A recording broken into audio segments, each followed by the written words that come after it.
suñuy jaar-jaar daal dañu nekkee ndaw dañoo bañoon lépp bëgg xam-xam danaa wax ni su ko xaari doon jar doonaa ko am. abonné wu ci seen YouTube bu Ndiamé TV bësal notification bi ñu tàmbal la foofu nga mën a abonné wu ndax ngay mën a am vidéo yi ñu dugal chaque jour.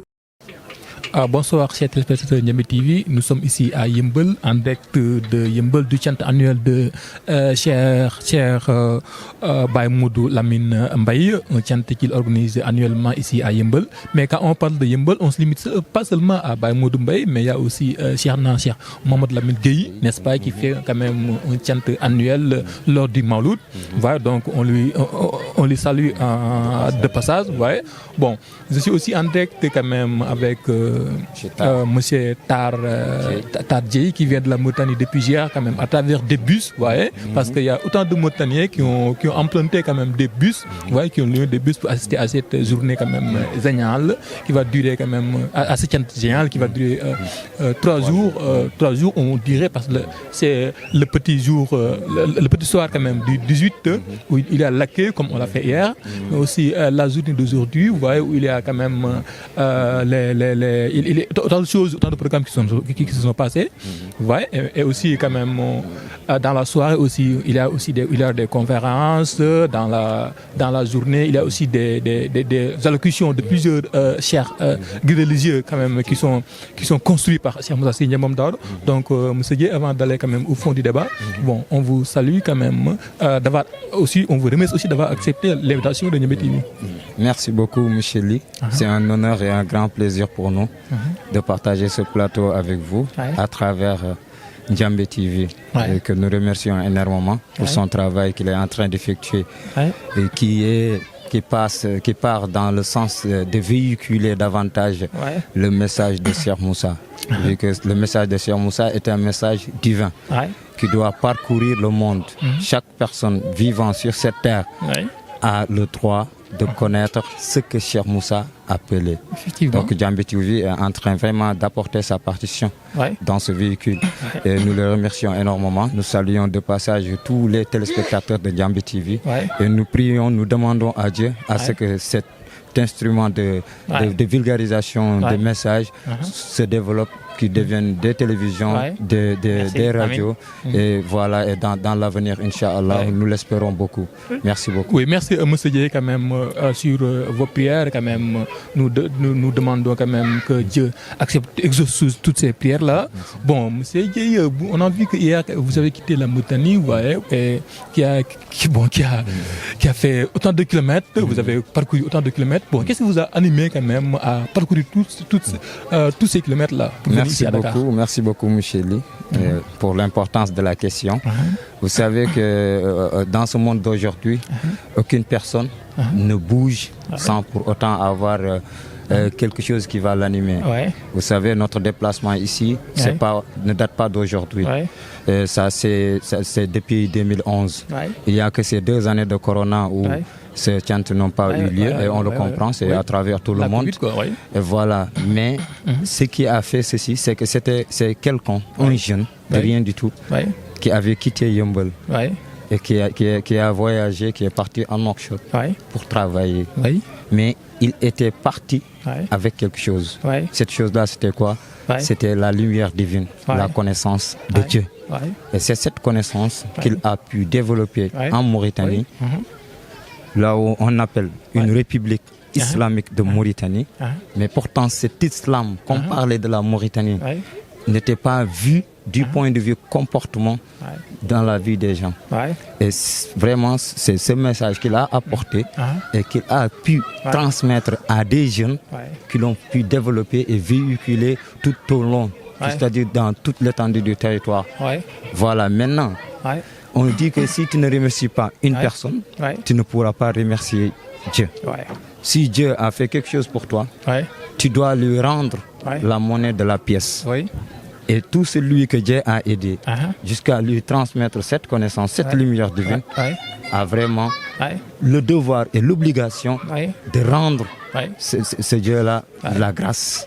Et c'est ce qui se passe aujourd'hui. C'est ce qui fait que chaque année, on se déplace pour venir fêter vraiment cette fierté de pouvoir être parmi les disciples de Dieu. Ouais. Parce que connaître le secret de la ilaha illallah, c'est ça ce qui rend une personne un disciple de Dieu. Et c'est cette connaissance que Baye Modou Mbaye a fait sur nous. C'est la raison pour laquelle on se déplace chaque année pour venir à Yeumbeul et fêter cet événement. Oui, bon, on vous remercie quand même, M. Guy, mais quand même, il y a une question très importante que je vais vous poser, parce que ce n'est pas quand même facile de pouvoir véhiculer, de pouvoir accueillir ce message divin-là, parce que la connaissance divine, bon, elle est une connaissance, bon, qu'il y a des gens qui disent que des jeunes comme nous, n'est-ce pas, qui ont des cheveux noirs, bon, ne peuvent pas avoir, vous voyez, il y a des vieux même qui disent à leur fils que, bon, je suis ton père, donc de ne pas connaître ce que je ne connais pas. Bon, comment vous avez quand même vécu vos débuts? Vous voyez, quand on parle de Dieu, quand Dieu se lève pour faire avancer l'islam, sachez que Satan va se lever pour essayer de l'empêcher. Ceci était un travail difficile que des hommes ont endossé. Ils ont vraiment vécu beaucoup d'épreuves avec leur famille, avec leurs parents, avec leurs amis. Chacun se manifestait pour empêcher que ceci se développe. Parce qu'il voyait que c'est une image qui va détruire l'islam. Parce que vous savez, l'appel en Dieu se fait chaque 100 ans.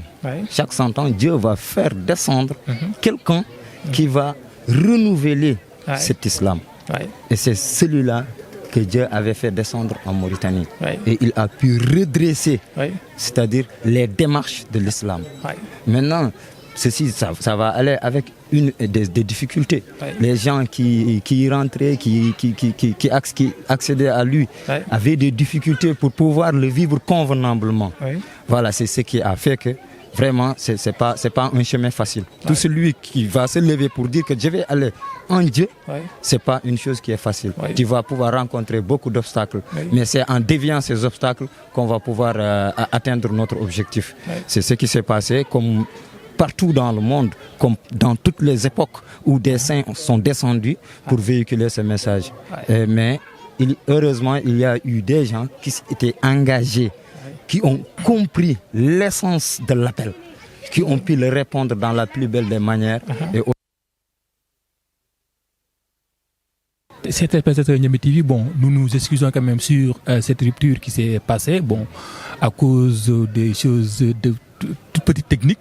Ouais, bon, on a été sur la question la vision divine, quoi. Ouais, la vision divine, vous avez dit que bon, on ne peut pas connaître quelque chose qu'on ne voit pas. Alors que Dieu, avec toute sa grandeur, ouais, avec tout quand même tous les noms qu'on peut, n'est-ce pas, qu'il a eu. Bon, qu'est-ce que une personne, bon, comment il peut voir n'est-ce pas, cette autorité divine là, cette grandeur divine là. C'est ça le problème quand même de tout un chacun. Effectivement. Vous voyez, comme ce que je vous ai dit auparavant, il va falloir que cette personne sorte dans ce créneau limité.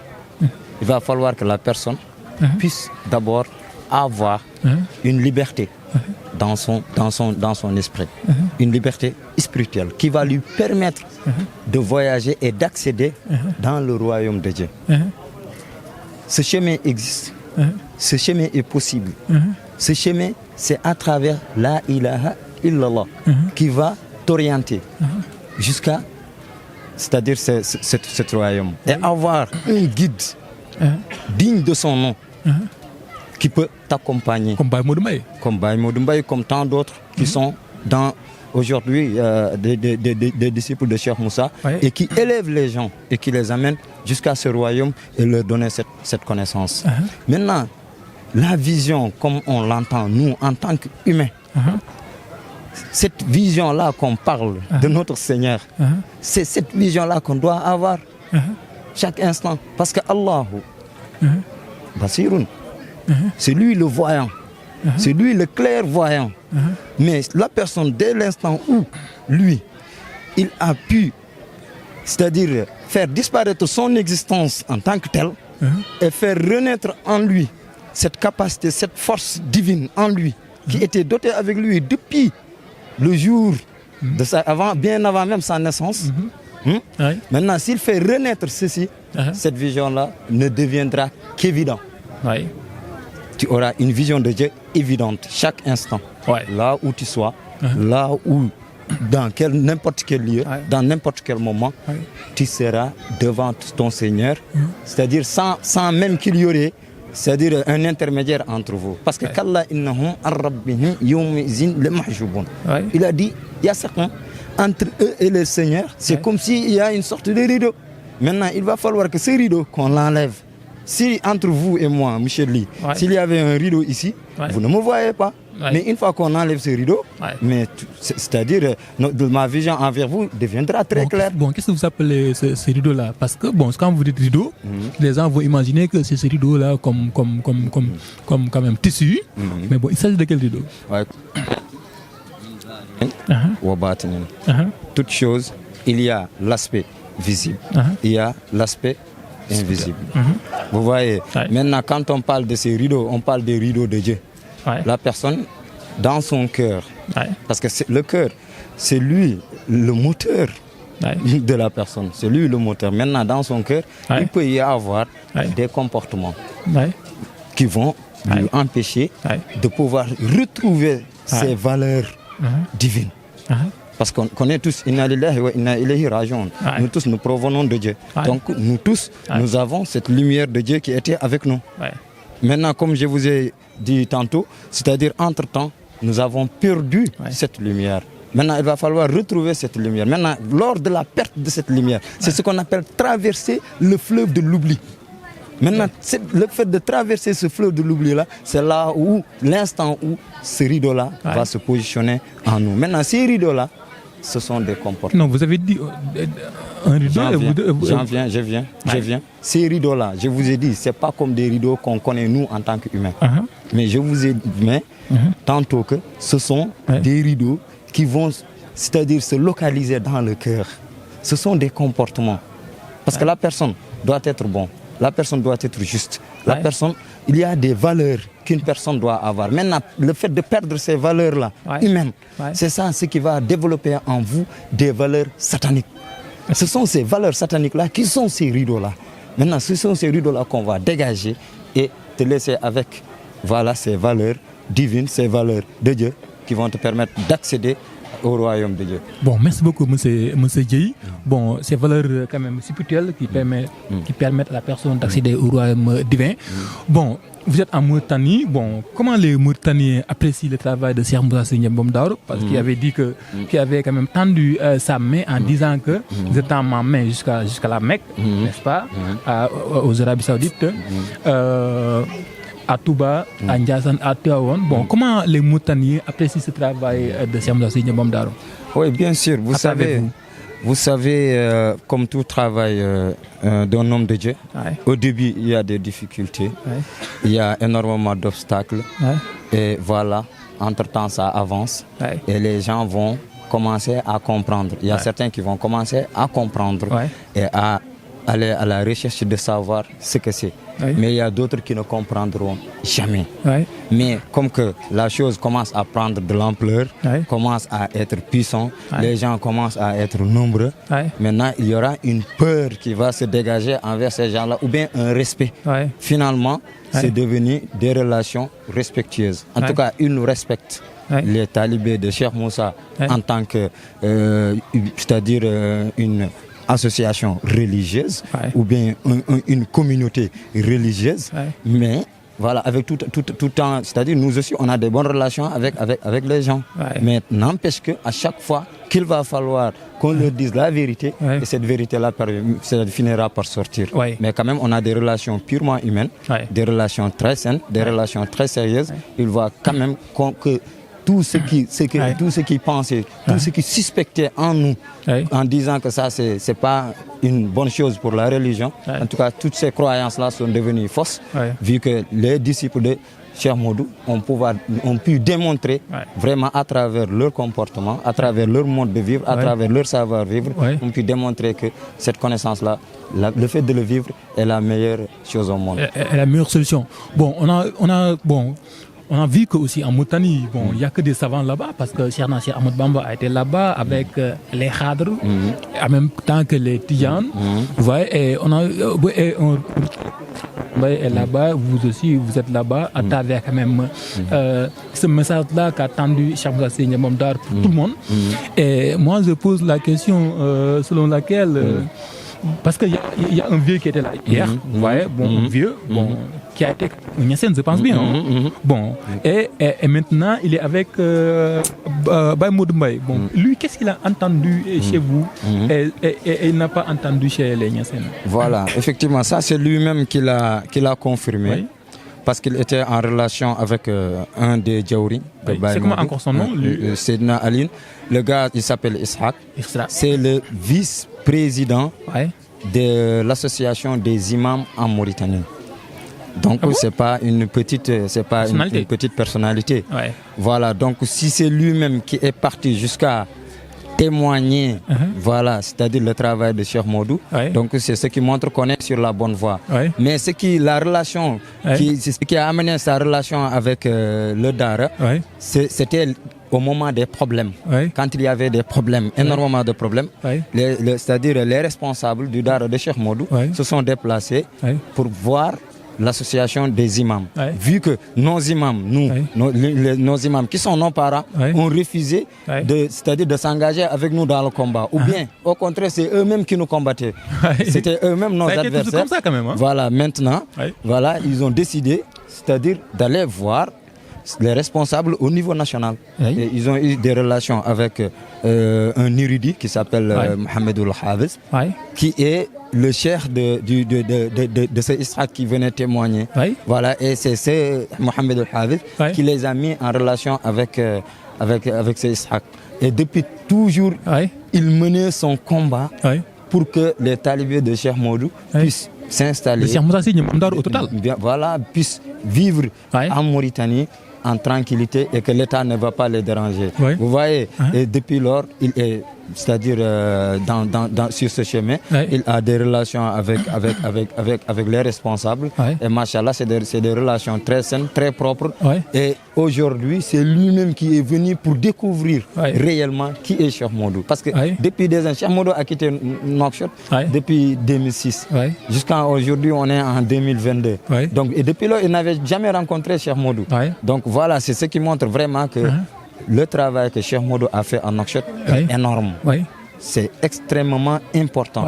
Voilà, parce que ce sont les gens derrière lui qui ont témoigné ce que c'est vraiment le Cheikh. Comment était sa première rencontre avec Baye Modou Mbaye? Oui, effectivement. Vous savez, il a déjà rencontré ses disciples. Donc il peut, à travers cela, c'est-à-dire deviner à peu près qui est en réalité ce Cheikh, qui est Baye Modou. Et quand il est venu, il a, c'est-à-dire trouvé autre chose que ça. Quelque chose de plus grand, quelque chose de plus qui est parti au-delà même de ses croyances et espoirs. Voilà, donc sa première rencontre était lui-même, il l'a dit, il était ému. Il était ému parce qu'il a dit même qu'il n'a jamais vu quelqu'un comme ça. Il n'a jamais vu quelque chose de pareil. Et il a fait 20 ans dans le chemin Niassène. Mohamedoul Hafiz, c'est un des muqaddam, le plus grand muqaddam en Mauritanie. Et c'est lui qui lui faisait le tarbiya. C'est lui, c'est le représentant de Cheikh Ibrahim Niass en Mauritanie. Voilà. Donc, il a fait 20 ans avec lui et il ne connaissait pas ce qu'on connaît aujourd'hui. C'est ce qui montre l'importance de ce que nous avons. Un talibé de Ndjambé doit se valoriser. Un talibé de Ndjambé doit savoir qui il est. Un talibé de Ndjambé doit savoir là où il doit mettre ses pieds. On nous a donné la connaissance de Dieu. La connaissance qu'on avait donnée à tous les 124 000 prophètes. La connaissance qu'on a donnée à tous les saints qui ont passé, à tous les moudjadid qui ont passé derrière Sayyidina Mohammed. C'est cette connaissance-là qu'on nous a donnée. Nous avons le devoir de transmettre cette connaissance comme il se doit. Parce que la ilaha illallah, c'est ça ce que Cheikh Moussa a appelé. Il a dit la ilaha illallah faqat. La ilaha illallah faqat. N'augmente rien, ne diminue rien. Donc on doit la ilaha illallah, on doit le transmettre tel qu'on l'a donné. Effectivement.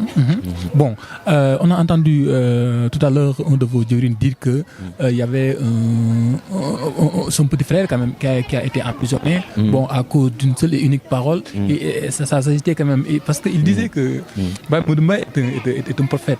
Alors qu'en Mauritanie, c'est-à-dire qu'il n'y a que des musulmans presque là-bas. Et ce qui fait que le président mauritanien avait entendu ça et ce qui lui a valu quand même un emprisonnement. Un emprisonnement de 8 mois. Vous confirmez toujours ça, pardon? Effectivement, pour nous, le prophète n'est pas mort. Le prophète est une lumière qui peut descendre sur n'importe quel être humain. Il y a la prophétie, il y a le prophète, il y a le messager, il y a le message et le contenu du message. Comment vous pouvez faire cette différence-là? Je vais en venir. C'est-à-dire, Sayyidina Mohammed, c'est celui qui portait le message. Voilà. Ouais. Quand Jibril est venu, qu'est-ce qu'il lui a dit? Iqra bisma rabbika. Apprends le nom de ton Seigneur. Il a dit ma ana biqari. Qu'est-ce que je vais apprendre? Il lui a dit Iqra bisma rabbika deuxième fois, jusqu'à la troisième fois. Les gens croient qu'il a... Lui, on lui dit de dire Iqra bisma rabbika, cela veut dire invoque le nom de ton Seigneur. Mais il va invoquer le nom de son Seigneur. Il ne va pas répéter la phrase qu'on lui a dit. Comme je vous dis, donnez-moi votre chapelet. Mais vous allez faire l'acte, c'est de me donner votre chapelet. Mais vous n'allez pas répéter donnez-moi votre chapelet. Je vous dis donnez-moi votre chapelet. Vous me dites donnez-moi votre chapelet. Ça n'a aucun sens. Maintenant, sur ce dialogue qu'il y avait entre eux, quand il a compris, il a dit la ilaha illallah. Parce que c'est la ilaha illallah, le nom de Dieu. C'est la ilaha illallah, le nom de Dieu. Maintenant, c'est la ilaha illallah. Toute personne qui porte cette connaissance de la ilaha illallah est un missionnaire de Dieu sur terre. Maintenant, voilà, on nous a dit que les prophètes sont terminés. Derrière Sayyidina Mohammed, il n'y aura pas de prophète. Mais la porte n'est pas fermée. Parce qu'on nous a dit inal ulama'i warasatul anbiya'i. Les saints, ce sont eux, les héritiers des prophètes. Donc, eux, ils ont le travail que les prophètes avaient. Ils font effectivement le travail que les prophètes faisaient au préalable. C'est ça leur devoir. C'est ça c'est-à-dire, voilà. Mais maintenant, quand on dit que Cheikh Modou est notre prophète, c'est parce que c'est à travers Cheikh Modou qu'on a connu Dieu. Et le prophète, sa mission n'était rien d'autre que de faire connaître les gens Dieu. C'est tout simplement ça. Mais on sait qu'on est dans un pays chariatique où la charia a dominé vraiment, c'est lui qui domine à 99% les débats. En Mauritanie, c'est un pays, on dit République islamique de Mauritanie, mais cet islam qu'on parle là, pour moi, en réalité, on devait dire République chariatique de Mauritanie. Parce qu'en réalité, l'islam... D'abord, il y a les règles. Les règles, c'est-à-dire, voilà, c'est ça ce qu'on vous interdit, c'est ça ce qu'on vous ordonne de faire.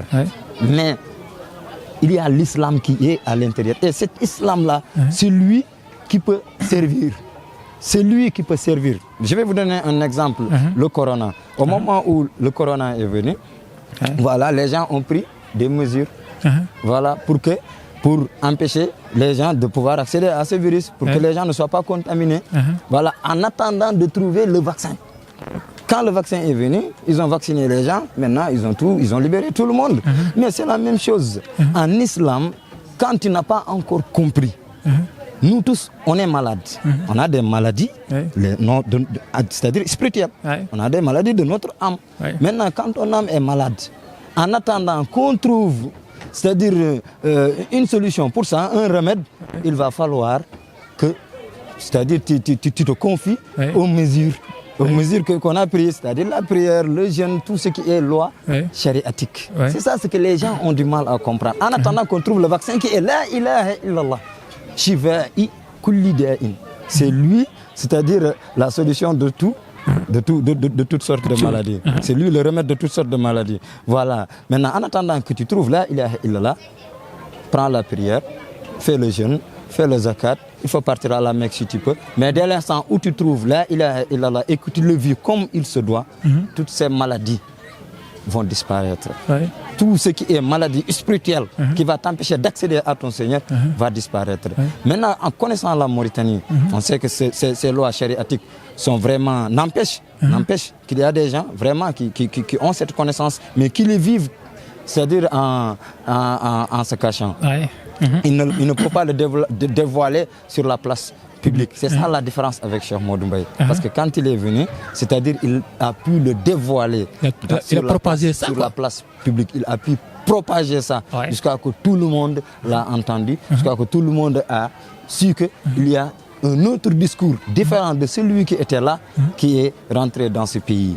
Voilà, donc si tu entends qu'on te dit que Cheikh Modou est notre prophète, c'est-à-dire pour celui qui ne comprend pas, peut-être que la parole sera très lourde pour lui. Mais pour quelqu'un qui comprend, va savoir que c'est tout à fait logique. Parce que notre prophète ne peut pas être mort. Ne peut pas être mort. Notre prophète, s'il est mort, nous, cela veut dire qu'on a Ça veut dire que les gens sont foutus. On n'a pas de chance. Le prophète ne peut pas être mort. S'il est mort, nous tous, c'est-à-dire nous allons en enfer. Mais ce prophète, voilà, il faut qu'il soit quelqu'un de vivant, qui a la connaissance de Dieu et qui peut te donner cette connaissance et peut te guider vers le droit chemin. C'est juste ça. Bon, comment pouvez-vous quand même qualifier les problèmes qui demeurent entre musulmans et chrétiens, parce qu'il y a quand même toujours des querelles qui se naissent. Bon, qu'est-ce qui est à l'origine de toutes ces choses-là? Oui, voilà. Tu sais, pour moi, le fautif, ce sont d'abord les musulmans. Parce que Sayyidina Mohammed nous a dit, c'est-à-dire ne contester aucun prophète. Mais il y a eu aussi problème chez les chrétiens. Je viens. Je dis d'abord, le fautif, le premier fautif, pour moi, ce sont les musulmans. Parce que moi, je parle en tant que musulman, en tant que quelqu'un qui vit dans la religion islamique. Voilà. Donc nous, si on nous a dit de ne pas contester les prophètes, Issa, on ne l'a pas trouvé dans ce monde. On ne peut pas, si on conteste Issa, ça veut dire qu'on va contester les gens qui sont en train de vivre ce que Issa vivait. C'est ça, contester Issa. Maintenant, il y a un problème sur ça. C'est le fait de ne pas connaître, parce que musulmans, chrétiens, bouddhistes, l'essentiel, c'est d'être un disciple de Dieu. L'essentiel, c'est d'être Abdullahi. C'est ça ce qui est important. Mais comment un chrétien peut être disciple de Dieu ou un juif? Mais à travers la connaissance de Dieu. Issa avait la connaissance de Dieu, Moussa avait la connaissance de Dieu, Daoud avait la connaissance de Dieu. Eux, tout ce qu'ils avaient, Issa a dit que tout celui qui reçoit mon don ne sera jamais sous la condamnation de Dieu. Et ce don de Issa, c'était quoi? Nous savons que man qala la ilaha illallah wahidan mukhlisan dakhala al-jannah. La ilaha illallah miftahul jannah. Donc ce don de Issa, c'était pas la ilaha illallah. Bien sûr, c'est la ilaha illallah qui était le don de Issa. Maintenant, si celui-là peut-être on lui explique, on l'explique la ilaha illallah en français. L'autre, on l'explique la ilaha illallah en arabe. La langue n'est pas importante. Toutes les langues sont des langues de Dieu. L'essentiel, c'est-à-dire, c'est ce qu'on t'explique. C'est comme ce que je vous ai dit, le contenu du message. Le message peut te venir en arabe, si tu es arabe. Ça peut te venir en wolof, si tu es wolof. Ça peut te venir en français, si tu es français. Maintenant, celui-là l'a pris avec Issa, ou bien l'a pris avec Moussa, ou bien l'a pris avec Daoud. C'est pas ça ce qui est important. Le chemin que tu as entrepris. Parce que pour moi, ce sont des confréries, musulmans, chrétiens, bouddhisme. C'est ça, en réalité, les confréries, ce n'est pas les mourides, tijanes, non, ça ce sont des sous-confréries. Les vraies confréries, c'est-à-dire c'est musulmans, chrétiens, juifs, bouddhisme. Voilà, pour moi, ça ce sont des confréries. Mais, c'est-à-dire, ce sont des chemins qui doivent nous mener vers le seul chemin valable, qui est Sirat al-Mustaqim, qui est le seul chemin valable, le seul chemin qui tend vers Dieu. Qui est valable pour chrétiens, musulmans, juifs. Qui est valable pour tout être humain. Quand on parle de l'humanité, c'est fini, c'est général, tout le monde est dedans. Voilà, et nous, c'est-à-dire, on t'a fait descendre, c'est-à-dire pour que tu sois la miséricorde de toute l'humanité. Donc, c'est-à-dire les prophètes appellent vers l'humanité. Ils appellent toute l'humanité. Ce n'est pas un musulman, ce n'est pas un chrétien. Ça, c'est partiel. Nous, on parle c'est-à-dire de l'universel, de quelque chose qui est universel, dont tout le monde peut s'y retrouver. C'est ça Dieu. Dieu, si tu viens là-bas, tu vas trouver là-bas un musulman, tu vas trouver là-bas un chrétien, tu vas trouver là-bas un bouddhiste. Et eux tous, ils ont le même sentiment. Bon, mais il y a problème parce que les musulmans, ils croient au prophète Isa ou bien même Jésus, autrement dit. Mais si vous allez chez les chrétiens, ils ne croient pas au prophète Mohammed, mais ils croient au prophète Isa. Un chrétien qui a bien compris ce que c'est que le Christ, ne va jamais contester Mohammed. Mais aujourd'hui, ce qui est là, c'est le folklore. C'est-à-dire, c'est des relations amicales, je peux dire. C'est pas des relations entre, c'est-à-dire, un disciple et son guide. Parce que un chrétien qui a bien compris, qui a pu décortiquer le message de Esa, va savoir que Esa avait la lumière de Dieu. Et la lumière de Dieu que Esa avait, c'est cette même lumière que Mohammed avait. Donc il ne va pas pouvoir contester Mohammed. Et Esa, c'est lui-même qui a déclaré que derrière lui, voilà, Mohammed va venir. Donc tout celui vraiment qui suit Esa, c'est-à-dire s'il le suit, va pouvoir croire Mohammed. N'empêche que ce qu'il peut trouver avec Mohammed, il peut le trouver avec Esa. Parce qu'ils ont la même chose, c'est la même chose. Il n'y a aucune différence. Peut-être celui-là l'a appelé dans une époque, et l'autre l'a appelé dans une autre époque. C'est ça, ce sont les époques qui diffèrent.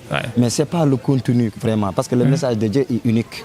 Dieu, son message est unique, c'est la ilaha illallah. Maintenant, la ilaha illallah, sur cette langue, sur l'autre langue, ce sont les langues qui diffèrent, ce sont les époques qui diffèrent, ce sont même les conditions de vie des gens qui diffèrent, ce sont même les personnes qui diffèrent.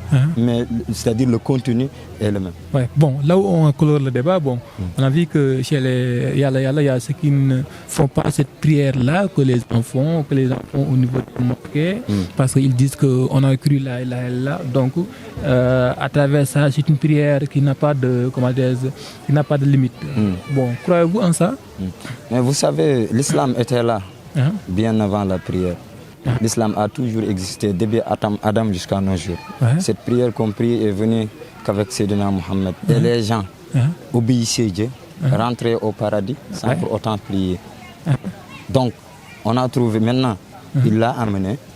Voilà, c'est quelque chose peut-être qui doit nous aider. C'est quelque chose, vraiment, c'est comme ce que je vous ai dit, ce sont des mesures, ce sont des règles qu'on doit suivre. Mais ce n'est pas l'essentiel. Les gens veulent attirer l'attention des autres. Parce que les gens prient. Les mosquées sont devenues de plus en plus nombreuses. Voilà. Mais est-ce que tout le monde a le même discours dans n'importe quel coin que vous rentrez, l'imam qui est là-bas, dans chaque discours qu'il fait par Yom Juma, va te dire que les cœurs sont malades. Donc la mosquée n'arrive pas à soigner ces cœurs-là. Maintenant, il faut aller vers l'essentiel. Comme ce que je vous ai dit, ça, ce sont des mesures. Porter des masques, c'est des mesures. C'est-à-dire avoir l'échelle, c'est des mesures. Mais le plus sûr, c'est de se vacciner avec la ilaha illallah. Bon, votre dernier mot? Mon dernier mot, c'est de vous remercier. Je demande pardon s'il y a quand même des manquements dans le discours, s'il y a aussi des excès, on s'en excuse, parce que nous sommes des jeunes, on est des humains aussi, on peut faire des erreurs, on peut aussi dire des choses qui n'ont pas droit d'être, mais en tout cas, l'objectif qu'on a fait, c'est de pouvoir véhiculer un message clair, que les gens vont entendre, vont comprendre, mais qui sera bénéfique aussi pour eux. C'était ça l'objectif. Je vous remercie énormément, Ndiamé TV, et je demande à tous les téléspectateurs de véhiculer encore davantage, c'est-à-dire cet instrument vraiment de vulgarisation du message de Dieu qui est Ndiamé TV. Merci beaucoup. Bon, Monsieur Dieye, on vous remercie. Vous avez quitté la Mauritanie depuis hier pour assister à cette journée de Tchantou dédiée à Baye Modou Mbaye. Bon, Baye Modou Mbaye qui est disciple de Cheikh Moussa Sy Ndiambam Darou. Vous voyez sur le chemin, le tchalala de Cheikh Souleymane Niane, vous voyez Baye Diop Crous, vous voyez Cheikh Hassan Diouf, vous voyez, bon, qui ont fait de très bon travail quand même pour que tout le monde accède à cette lumière divine. Donc on vous remercie. Bon, je remercie aussi tout un chacun qui est là et tous ceux qui suivent la télévision Ndiamé TV, le service de la demande sociale. Bon, on remercie aussi notre caméraman Aliou Cissé, bon, qui est derrière nous. Tout ce qui se passe, tout ce qui est lumière, tout ce qui est son et tout ce qui est vidéo, bon, c'est lui qui est derrière. Bon, on remercie tous ceux qui suivent Ndiamé TV et on suit aussi le programme qui va dérouler dans quelques instants. Merci beaucoup. dañu nekkoon nag dañoo bañoon lépp bëgg xam-xam xanaa wax ni su ko xari doon jar dina ko am. abonné wu ci seen YouTube bu Ndiamé TV bësal na station bi ñu tàmbal la foofu nga mën a abonné wu ndax ngay mën a am vidéo yi ñu dugal chaque jour.